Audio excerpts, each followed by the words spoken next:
On peut prendre un exemple concret. Si, mettons qu'on se retrouve bloqué dans un embouteillage, ou bien dans un bus ou un train qui a du retard. Et à ce moment-là, on peut commencer à s'énerver, à s'inquiéter du fait qu'on va être en retard, etc.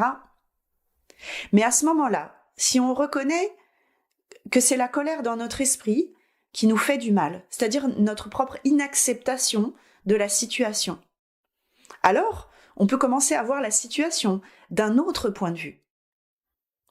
La première chose qu'on peut commencer à se demander, c'est est-ce que le fait de m'énerver ou de m'inquiéter, est-ce que ça va permettre de résoudre ce problème ?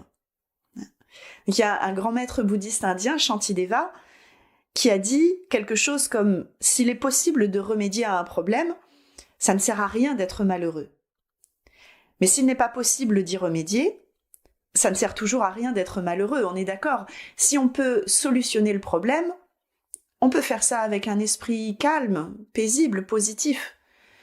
Et s'il n'y a vraiment rien à faire pour résoudre le problème, s'énerver, s'inquiéter, ça ne va pas non plus permettre de le résoudre.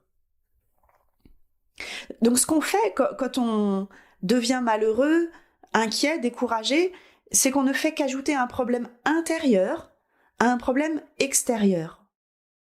Geshe Kelsang Gyatso dit « Il est très important d'être capable de distinguer les états d'esprit perturbés des états d'esprit paisibles. Les états d'esprit qui troublent notre paix intérieure, comme la colère, la jalousie et l'attachement désirant, sont appelés perturbations mentales. Ce sont les causes principales de toutes nos souffrances. Nous pensons peut-être que notre souffrance est causée par d'autres personnes, par des conditions matérielles difficiles ou bien par la société, mais en réalité, elles proviennent entièrement de nos propres états d'esprit perturbés.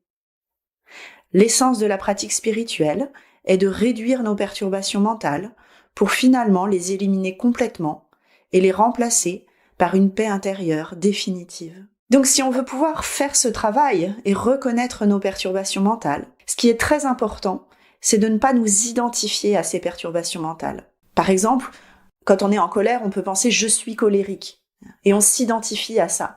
Et du coup, à la fois, on va avoir l'impression qu'on ne peut pas changer et en plus, ça risque de nous décourager encore plus et on peut même culpabiliser parce qu'on est en colère.